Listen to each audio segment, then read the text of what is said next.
Does that sound like an exaggeration? Then consider this. The ritual is daily, compulsive, unquestionable. Children wake up and before they feel hungry, before they talk to anyone, they are already kneeling before the altar, the illuminated screen, the endless scrolling, the search for signs that they exist, that they matter, that they have been seen. This is not a metaphor. It is a literal description of what happens every day in millions of bedrooms with millions of children who never chose this devotion, but who now cannot live without it. And the most disturbing thing is not that this happens. It is that we as adults have handed this religion to them wrapped up as a gift. We call it connectivity. We call it practicality. We call it inevitable. But what we have actually given them is a conditioning system as effective as any religious doctrine, with its rituals, scrolling, checking notifications, its promises, validation, belonging, social salvation, its punishments, exclusion, invisibility, the acute pain of FOMO, and above all, its absolute demand for blind faith. The difference is that this religion doesn't just ask for belief. It asks for time, attention, presence. It demands everything that made a child, the boredom that breeds creativity, the risk that forges courage, the mistakes that teach limits, the loneliness that builds intimacy with oneself. And in return, it gives back anxiety, depression, networked loneliness, and the devastating feeling of always performing, never living. We are not talking about excessive screen use. We are talking about something much deeper, the replacement of human experience with digital simulacra. Between 2010 and 2015, something broke in childhood. Depression rates among adolescents rose 150%. Self-harm among girls tripled. And for the first time in history, children became afraid of the real world, not because it became more dangerous, but because they stopped inhabiting it. So the question is not whether smartphones and social media are harmful. The question is, what happens to an entire generation that has learned to pray to an algorithm? The scene is always the same. It's night or maybe dawn, and it doesn't matter anymore because time has lost its shape. The room is dark, but not completely. There is a cold, pulsating blue light that bathes the child's face as if it were a strange kind of blessing. She's lying down or sitting or half-curved. Her posture doesn't matter because her body has become irrelevant. What matters is the screen. Fingers slide up, down, up again, in a movement as automatic as breathing. There is no sound except the low hum of notifications. There is no movement except scrolling. There is no presence except the illusion that being here, in this endless stream of images and words, is being alive. This is not childhood. This is trance. And if you think I'm exaggerating, consider this. 20 years ago, a 12-year-old child would come home from school with scraped knees, a torn shirt, maybe a black eye from a fight she started or ended. She would come home sweaty, dirty, noisy. Her parents complained, but that child was present in the world. She was testing limits, facing fears, learning to negotiate with other children, dealing with frustration, feeling the consequences of her choices in her body. She was, without knowing it, building herself. Today the child comes home, locks her bedroom door and disappears. Not literally. The body is there, eating, sleeping, sometimes even answering questions. But the presence is gone. It has migrated to another place. A place where there is no body, no physical consequences, no real risk. A place where everything is editable, deletable, performable. A place where life is not lived. It is staged.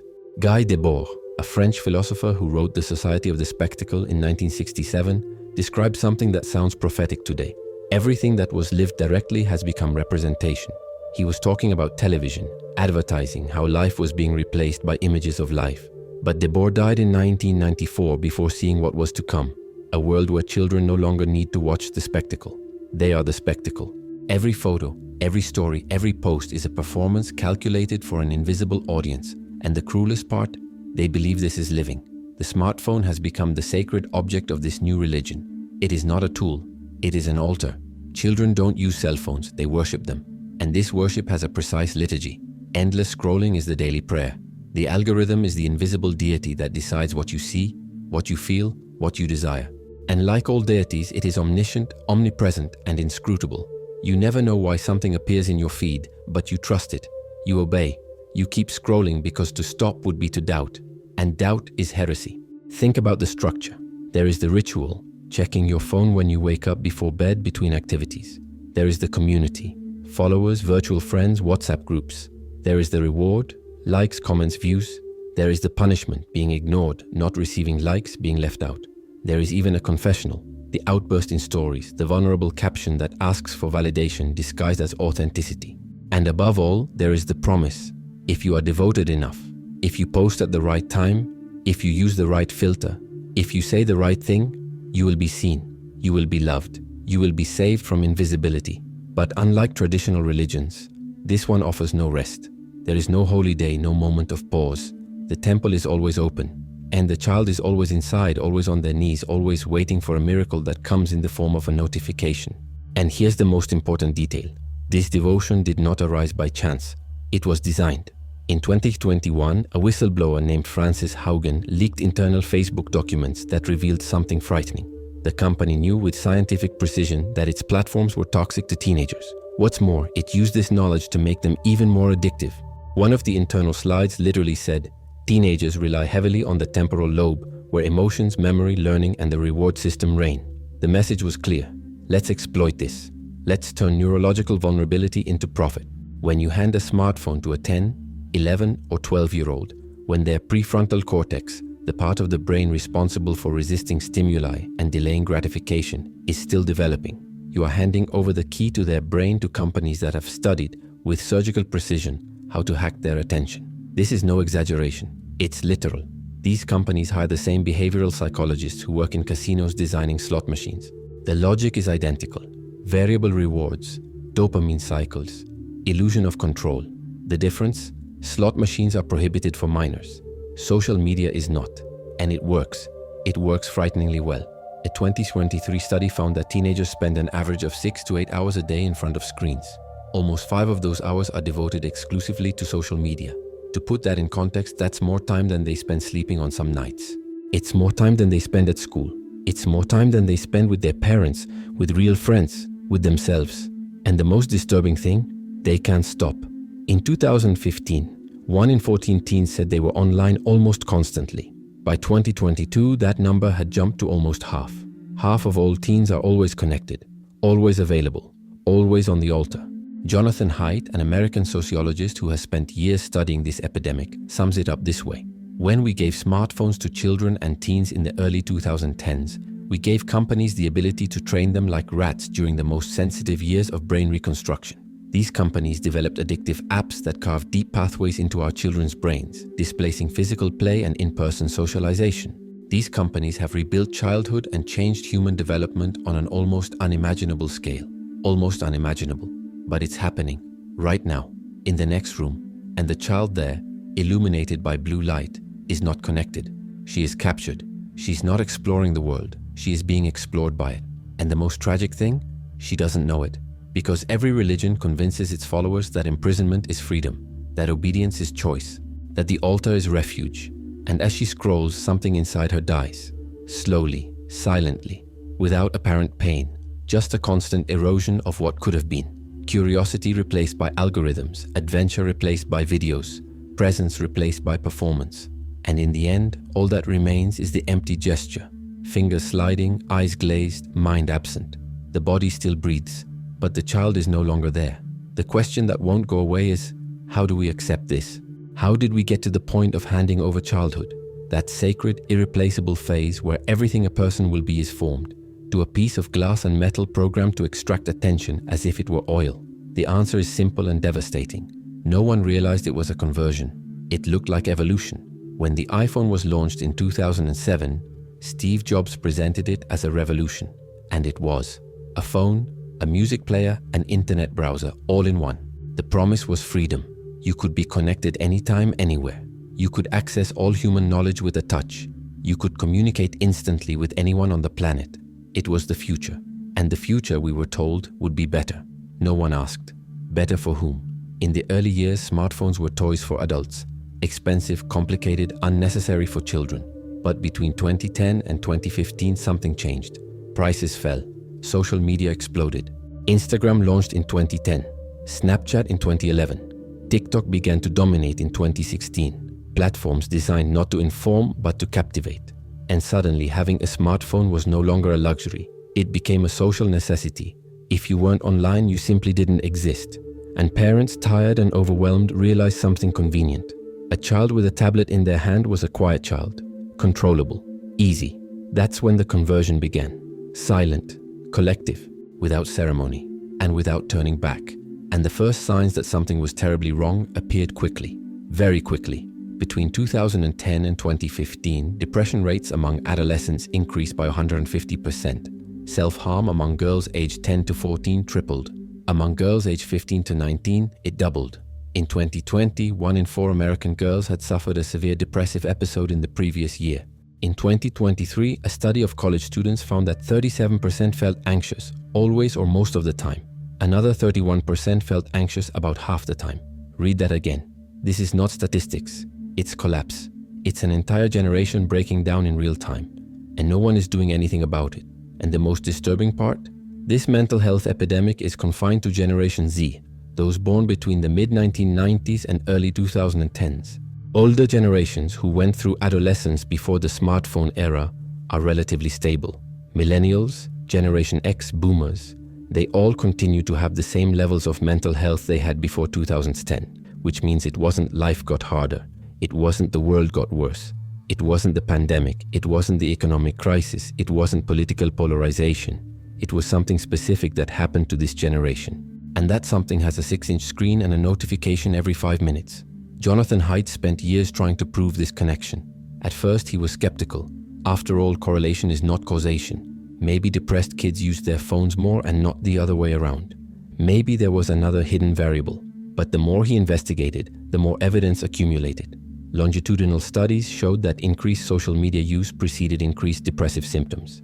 Controlled experiments showed that reducing use improved mental health. Cross-country analyses showed the same pattern. Where smartphones and social media arrived first, the adolescent mental health epidemic began first. Today, he is categorical. Social media use doesn't just correlate with mental illness. It causes mental illness. The rapid migration of adolescent social life to social media platforms was a cause, not just a correlation, of the rise in depression, anxiety, and other mental health problems that began in the early 2010s. But here's what's most important to understand. This was not an accident. It was the largest non-consensual experiment ever conducted on human beings. And the guinea pigs were our children. Think about it.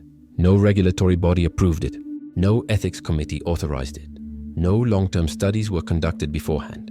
No parent signed an informed consent form explaining that their child was being enrolled in a mass brain rewiring experiment. We simply decided, collectively without thinking, that it was okay to give a 10-year-old unrestricted access to a device connected to billions of people, filled with content that no one supervises, controlled by algorithms that no one fully understands, designed by companies whose sole stated goal is to extract as much time and attention as possible. And when the results started to show, depression, anxiety, self-harm, suicide, we kept going. Because stopping would mean admitting we were wrong, and being wrong on that scale is unbearable. But how did this happen without resistance? How did we collectively hand over our children's childhoods to tech companies and think it was okay? The answer lies in a simple and brutal observation by philosopher Hannah Arendt: the banality of evil. Arendt coined this term while observing the trial of Adolf Eichmann, the Nazi official responsible for the logistics of the Holocaust. She expected to find a monster, a sadist, someone who personified absolute evil. She found a bureaucrat, an ordinary man who followed orders, who thought he was just doing his job, who never stopped to think about the consequences of his actions. Evil, Arendt realized, does not need theatrical villains. It happens when normal people, without thinking too much, without questioning too much, go with the flow. When everyone does something because everyone else is doing it. When normalization replaces reflection. And that is exactly what happened with digital childhood. No one wanted to destroy childhood, but everyone participated. Parents, exhausted after a day's work, handed over the iPad just for half an hour, which turned into 3 hours, which turned into 5, which turned into a habit, which turned into a necessity. Teachers allowed cell phones in the classroom for educational purposes, which turned into constant distractions, notifications during class, students physically present but mentally absent. Pediatricians didn't warn anyone because they themselves didn't know. And when they began to suspect it was too late, the child was already addicted. Technology companies, well, they knew exactly what they were doing, but they profited too much to care. And the governments, they slept on the job, or they were convinced that regulating technology was stifling innovation. And the child simply obeyed, because children obey, especially when everyone around them, parents, friends, teachers, idols, influencers, also have their cell phones in their hands, are also scrolling, are also performing their lives for an invisible audience. That's how the conversion happened, without violence, without imposition, without shouting. just the silent seduction of a device that promises belonging and delivers loneliness, that promises knowledge and delivers distraction, that promises life and delivers simulacrum, that promises salvation and delivers depression. And when we realized it, if we ever did, it was too late. Childhood had changed addresses. It no longer lives in the park, in the backyard, on the street, on the soccer field, at a friend's house. It lives inside a glass rectangle, ruled by companies in San Francisco and China that have never seen the faces of the children whose brains they are shaping, whose emotions they are manipulating, whose lives they are literally reprogramming. Jonathan Haidt calls this the great reconstruction of childhood. I would call it something else, the great capture. Because what happened between 2010 and 2015 was not just a change in habits, it was a transfer of sovereignty. Childhood ceased to belong to children, parents, communities, and began to belong to algorithms. And no one voted for it, no one chose it. It happened because we let it happen. And that perhaps is the hardest part to accept. But the capture was not just mental, it was physical. And that perhaps is the most concrete loss and the most devastating, because playing has always been about taking risks. It has always been about climbing the tallest tree, even if you are afraid of falling. It has always been about running until you're out of breath, fighting with your friend and making up the next day, testing how far you can go before someone yells, "Stop." Playing meant hurting your knee, getting scolded, trying again. It was the body learning its limits through pain, falling, making mistakes. And it was in this process, in this cycle of fear, courage, consequence, that the child became capable. But today children don't climb trees. They don't run in the streets, they don't fight at recess. Not because they're forbidden to, although they often are, but because they simply don't want to. Because the real world, with its unpredictable risks and concrete pains, can't compete with the numbing safety of the screen. And this has a name. Norwegian researchers Ellen Sanseter and Leif Kenea call it risky play, and they defined it precisely. These are exciting ways of playing that involve the risk of physical injury. Climbing high, running fast, using tools, fighting, exploring alone. They seem like dangerous activities, and they are, but they are also essential. Because it is through them that children develop what psychologists call inoculation against anxiety. It works like this. When you face a small fear and survive, when you fall off your bike and get up, when you get punched and realize that it hurts but it passes, your brain learns something fundamental. The world is manageable. You are capable. Pain is not the end. And little by little, fear by fear overcome, you build resilience. You learn that you can trust yourself. But what if you never face these small fears? What if you spend your entire childhood protected from any discomfort, any risk, any possibility of failure? The fears don't go away. They grow. They become abstract, uncontrollable, paralyzing. Because a brain that has never learned to deal with real anxiety doesn't know how to deal with imaginary anxiety. And suddenly, at age 15, the child is terrified of giving a presentation at school. At 18, they can't leave the house. At 20, they are diagnosed with generalized anxiety disorder. And the numbers confirm it. Until the 2000s, boys between the ages of 10 and 19 had the highest rates of hospitalization for injuries of any age group. They broke arms, sprained ankles, hit their heads, because they were outside, testing limits, learning in practice what the body can withstand. Today, injury rates for adolescent boys have plummeted. They are at the same level as men in their 50s and 60s. It seems like a victory, doesn't it? Fewer injured children, fewer trips to the hospital. But it's not, because these boys aren't safer. They're more fragile. They're not avoiding real risks because they've learned to manage them. They're avoiding real risks because they're locked up at home scrolling, and what they've lost can't be regained. Because there is a window of development from approximately ages 5 to 14, when the brain is especially primed to learn through the body, through risk, through physical interaction with the world. If you miss that window, you miss the opportunity to build the foundations of courage. And without those foundations, everything that comes after is harder. Relationships are more difficult. Decisions are more difficult. Living is more difficult. Jonathan Haidt describes it this way. Imagine a childhood where all risk has been eliminated. No one has ever felt the adrenaline rush of climbing a tree when an adult told them not to. No one has ever felt the butterflies in their stomach when mustering the courage to ask someone out. Imagine a world where nighttime adventures with friends are a thing of the past. In this childhood, there would be fewer bruises, fewer broken bones, fewer broken hearts. It may seem like a safer world, but is it a world you would want for your children? And the answer should be obvious, but it's not. Because Generation Z is growing up in exactly that world. And the results are clear. Fewer injuries, fewer adventures, fewer physical risks. but also less confidence, less autonomy, less ability to face the inevitable discomfort of life. They are not becoming wiser, they are retreating and learning less about how to manage risks in the real world. Because the body does not lie. It knows when it's alive, sweating, running, feeling pain, feeling relief. And it knows when it's just existing, standing still, hunched over, fingers sliding, eyes fixed. And an entire generation of children has gone from the first condition to the second without realizing that they were losing something irreplaceable, the experience of inhabiting their own bodies, of being children in the most primitive, most essential sense of the word. They traded real risk for virtual risk, physical pain for emotional pain, the body for the avatar. And now they are discovering, and too late, that courage is not built through screens, that resilience does not come from likes, that strength is not something you perform, it is something you develop, hurt by hurt, fear by fear, fall by fall. And when you skip that step, you don't remain whole. You become fragile, anxious, lost within your own life. But the body wasn't the only thing forgotten. The self was also lost along the way. Or rather, the self was transformed into something else, into a product, into a performance, into merchandise. And that changed everything. Because social media is not just a communication platform, it is a comparison machine. It works by transforming every aspect of your life, your appearance, your achievements, your happy moments, into quantifiable data, likes, comments, views, followers. And from the moment your life is measured, it ceases to be lived. It becomes produced.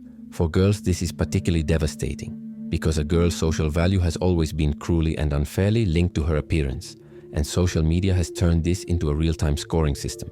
Every photo is judged, every angle is compared, and the standard of comparison is not the girl in the next room. It's the model on Instagram with 2 million followers. It's the influencer with an edited body, filtered face, staged life. It's an unattainable ideal presented as the norm. And the 13-year-old girl looks at this and thinks, I'll never be enough. The data confirms it. The more time a girl spends on social media, the more likely she is to develop negative body image, depressive symptoms, suicidal ideation. It's not a vague correlation. It's direct causality. Because the adolescent brain, especially the female adolescent brain, is hypersensitive to social comparison. And when you expose that brain to hundreds, thousands of images of perfection every day, you are literally teaching it to hate itself. Jonathan Haidt sums it up. Social media exposes girls to hundreds, sometimes thousands of images a day, many of them featuring girls who are too good to be true, with perfect bodies living perfect lives. Exposure to so many images is bound to have a negative effect on comparison machines. The more time a girl spends on social media, the more likely she is to be depressed. Comparison engines. That's what we are. Especially in adolescence, when your sense of identity is still forming, when you don't yet know who you are and are desperately trying to figure it out through the eyes of others. And social media has taken that vulnerability and turned it into a business model. But boys haven't escaped. They've just been captured in a different way. Because while girls are pressured to perform beauty, boys are pressured to perform success, status, power. And when real life doesn't deliver, when you're shy, when you're not popular, when you can't get a job, when you don't have a girlfriend, you can at least pretend in the virtual world. You can be the hero in the game, the funny guy in the group, the shrewd anonymous on the forum. You can create an edited version of yourself and live through it. And little by little, the real becomes unbearable. Because the real demands presence. It demands risk. It demands that you expose yourself, possibly fail, definitely be judged. The virtual demands none of that. You can edit, delete, start over. You have total control. Except that in the process you stop living. It's what Jonathan Haidt calls failure to launch. Young men in their early 20s who still live with their parents, who don't work, don't study, don't have relationships, who spend 12, 14, 16 hours a day online, gaming, scrolling, watching pornography, living lives that aren't theirs. And when you ask why, the answer is always similar. The world out there is too difficult. Here, I have control. But it's an illusion of control, because you're not building anything. You're just putting it off. And the longer you put it off, the harder it is to get back. And here's the crucial point, the insight that changes everything. Guy Debord wrote in 1967 that everything that was lived directly has become representation. But today, representation is no longer just consumed. It is produced by ourselves. Every post, every story, every photo is an attempt to construct a narrative about who we are. And the problem isn't that this narrative is false. It's that it becomes more real than life itself. You stop asking, what do I want to do? And start asking, what will get more likes? You stop feeling emotions and start thinking about how to turn them into content. You stop living moments and start staging them for an invisible audience that deep down doesn't even care. The self is no longer discovered. It becomes produced for consumption. And in this process, something essential dies. The ability to simply be without an audience, without external validation, without constant measurement of value. And perhaps that is the most profound loss. Because when you turn your life into a spectacle, you no longer have a private life. You no longer have intimacy with yourself. You no longer know who you are when no one is looking. And an entire generation is growing up without ever having learned this. And while the body atrophies and the self becomes performance, something even more fundamental is being destroyed. Something that determines everything you will be able to do, learn, create. Your attention. Because attention is not a detail. It is not just the ability to concentrate. Attention is the basis of everything. It is what allows you to learn complex skills, to build deep knowledge, to develop self-discipline, to become in fact autonomous. Without attention, you don't think. You just react. And that is exactly what is happening. William James, one of the founders of modern psychology, observed something crucial about children in the 19th century. Sensitivity to immediate sensory stimuli characterizes the attention of childhood and youth. The child seems to belong less to himself than to every object that happens to capture his attention. In other words, children are naturally vulnerable to distractions. Their brains have not yet fully developed the filters that allow them to ignore irrelevant stimuli and focus on what matters. That's why children need environments that help them train this ability. Environments with fewer stimuli, more silence, more boredom. But what did we do? We gave them the opposite. We gave them devices specifically designed to bombard the brain with immediate, intense, variable stimuli. Vibrant colors, high-pitched sounds, constant notifications, videos that change every 3 seconds. And we said, here, figure it out. And the result? An entire generation that can no longer sustain attention, that can't read a book, that can't watch a movie without pausing to check their cell phone, that can't have a conversation without being interrupted by notifications, that lives in a permanent state of fragmented distraction. The numbers are frightening. The average teenager receives 192 notifications per day. That means an interruption every 5 minutes during waking hours. For older girls who are the heaviest users, that number rises. They are interrupted every minute. Let that sink in. Every minute, something vibrates, beeps, flashes, demanding attention. And here's the detail that Kurt Vonnegut, American writer, predicted in a frightening way. In 1961, he wrote a short story called Harrison Bergeron. In this story, a society obsessed with equality passes a constitutional amendment that prohibits anyone from being more skilled, intelligent, or capable than anyone else. And to ensure this, the government installs a device in the ears of above-average people that emits a loud buzz every 20 seconds, preventing them from thinking deeply, concentrating, or developing complex ideas. Vonnegut was satirizing political dystopias. But, unwittingly, he described modern childhood exactly. Because what is a smartphone, if not a device that interrupts your thinking every minute, preventing you from developing deep concentration? The difference. In Harrison Bergeron, the government installed the device by force. Here we pay for it, and we voluntarily give it to our children. And the consequences are devastating, because when you can't sustain attention, you can't learn complex skills. Playing an instrument requires hours of focused practice. Programming requires deep concentration. Writing requires immersion in the text. Anything worth doing requires you to be able to ignore distractions and stay present in a difficult task for an extended period of time. But if you were raised in an environment of constant distraction, you never develop that ability. And without it, you're stuck. You're condemned to the superficial, the quick, the fragmented. Psychologist Colin Wilson said something that should haunt us all. Stagnation is the beginning of mental illness, which spreads like foam on a stagnant pond. And that's exactly what's happening. Teenagers and young adults stuck in a state of stagnation. Not because they don't want to grow up, but because they can't. Because the muscle of attention, which should have been strengthened during childhood through long games, books, conversations, boredom, has been atrophied by constant interruptions. And you see it everywhere. In the college student who can't finish their required reading. In the young person who starts 10 projects and finishes none. In the 25-year-old who feels like they're wasting their life, but can't focus long enough on anything to change. It's not laziness. It's not a lack of intelligence. It's that the brain has been trained since childhood to seek constant stimulation. And when the stimulation doesn't come, when the task is difficult, when progress is slow, when it's necessary to persevere through discomfort, the brain panics and reaches for the cell phone. And the cycle begins again. Notification, dopamine, scroll, notification, dopamine, scroll. Until you look at the clock and realize you've wasted 3 hours and accomplished nothing. And the guilt sets in. and the anxiety, and the certainty that you are incapable, but you are not incapable. You have been sabotaged, systematically, since childhood. And the most tragic part? This isn't just happening to a few individuals. It's happening to an entire generation. Children who should be in school learning to think are actually being trained to consume. Teenagers who should be developing self-discipline are being conditioned to seek immediate gratification. Young adults who should be building careers, relationships, lives are stuck in a state of prolonged childhood because they never developed the most basic, most essential skill for adulthood, the ability to pay attention. And without attention, you have no future. You only have the fragmented, interrupted, emptied present.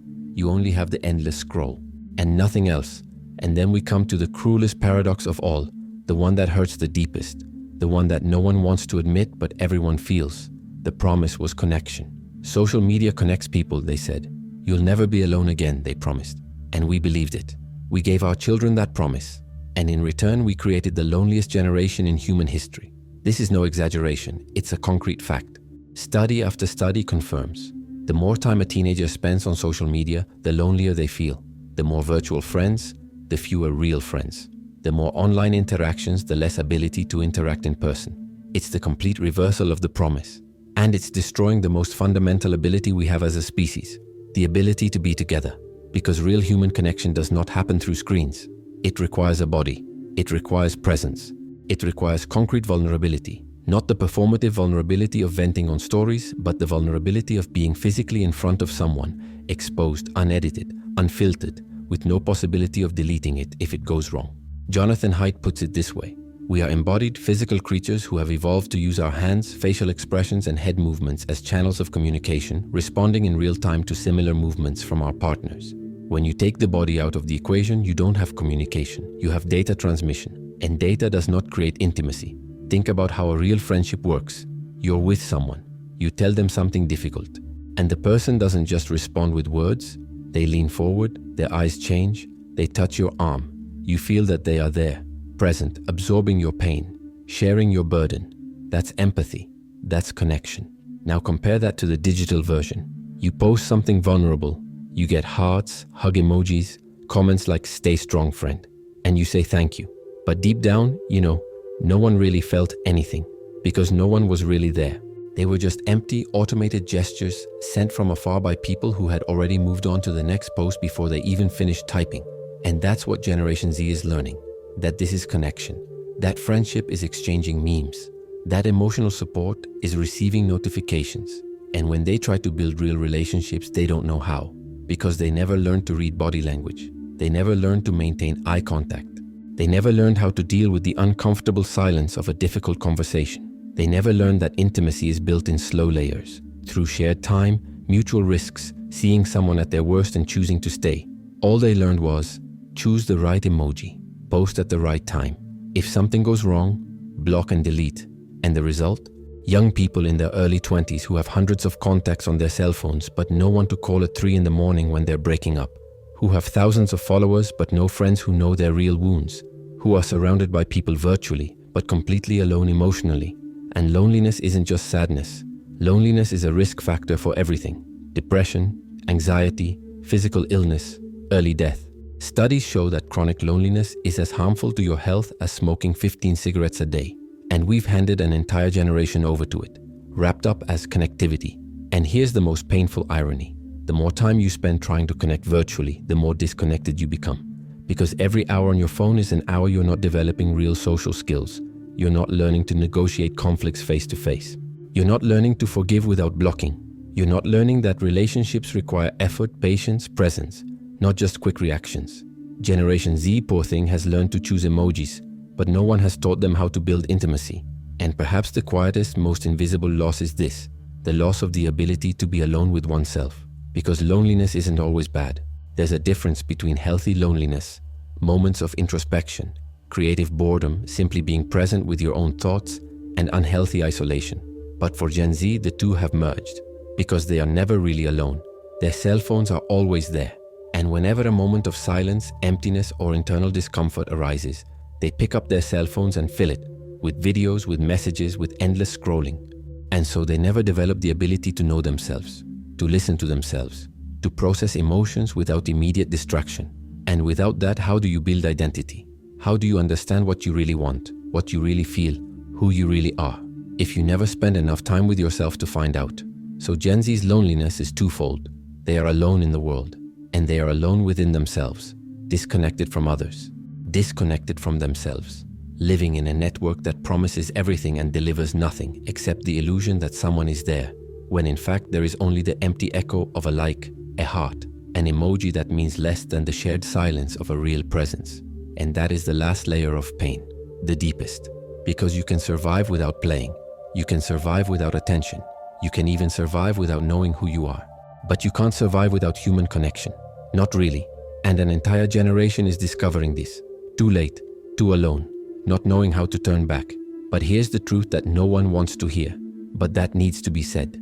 None of this is the fault of children, nor of teenagers, nor is it the fault of young adults who now in their early 20s wake up and realize they don't know how to live. It was never their fault.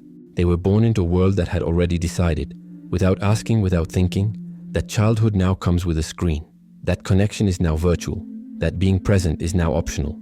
They didn't choose this, we chose it for them. And now they are trying to survive the consequences of a decision they never made. They are trying to build lives with tools they never learned to use.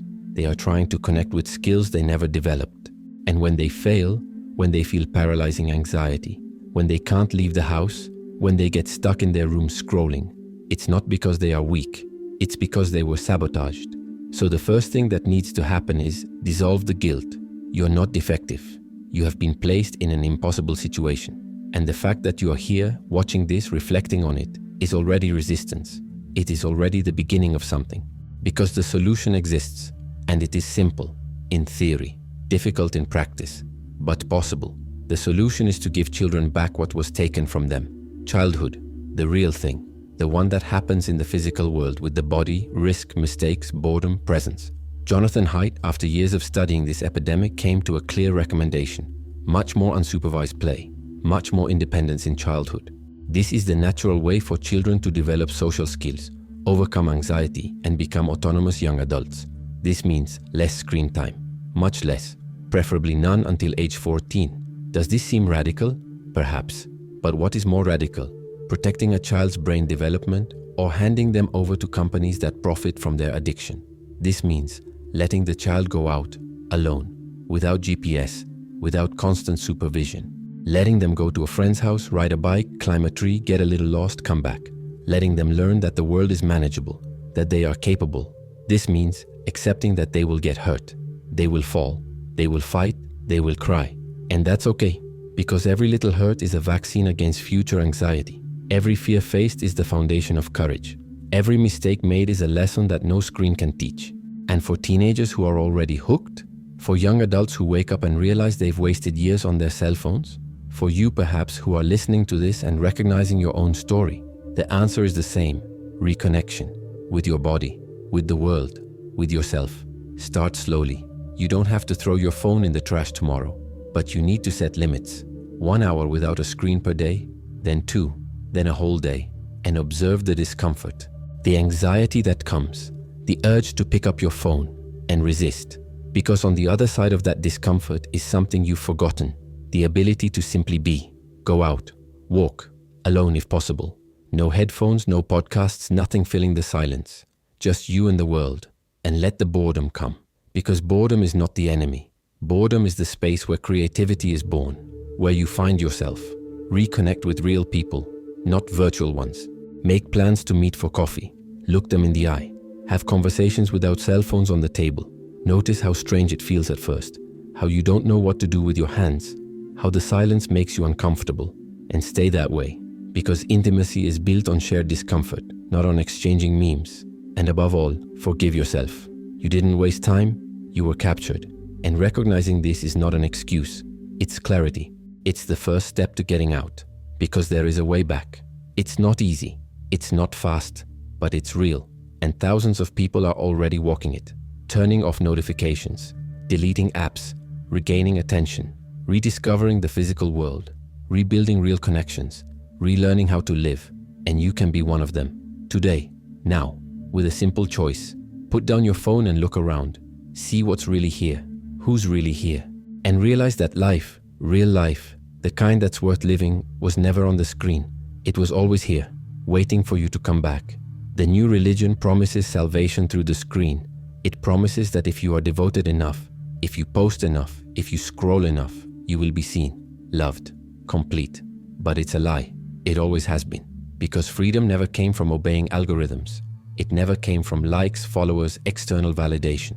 Freedom always demanded something else. The courage to be present in the real world, even if it hurts, even if it's difficult, even if it requires you to snap out of your trance, leave the altar, and finally wake up.